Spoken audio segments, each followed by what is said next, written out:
ito sa pagbabalita o pangyayari ito sa matapang. Pang dyan ito sa pagbabalita, ito na may pagbabalita. Nasa eskwelahan na ka, gagraduate ako.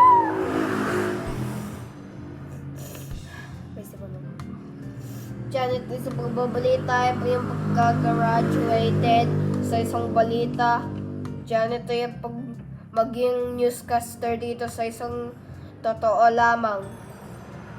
Kapag ito sa isang pagbabalita, pagsaserbisyo sa totoo lamang, ito ay nasa walang inuwanan, walang pinoprotektahan o walang pinoprotektahan o hindi mabuti.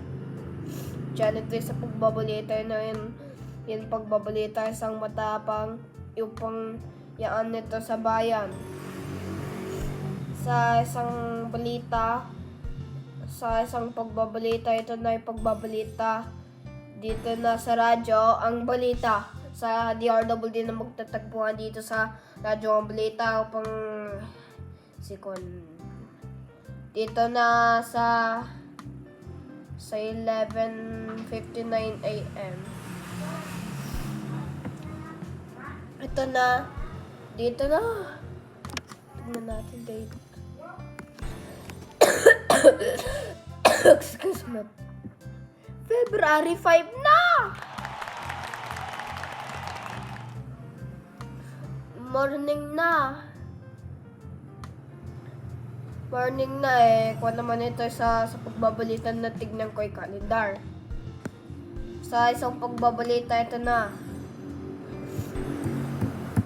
Dito sa isang pagbabalita sa PhilMMD. Dito sa isang pagbabalita. Upang yan ito, balita sa umaga. PhilMMD, pagsasayahan upang maging saya sa ating buhay. Mga kapuso dito sa GMAS. Mga kapuso din, ginaya ko sa GMA. Dito na sa isang pagbabalita na excuse me po. Sa pagbabalita natin, sa isang pagbabalita sa PhilMMD, dito sa balita upang yan dito sa umaga nationwide na ito.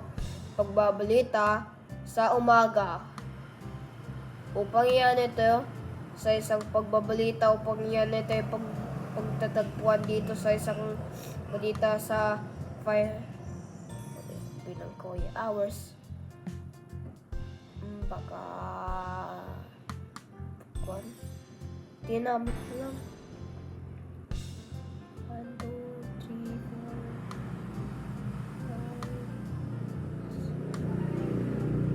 3, 4, 5 7 hours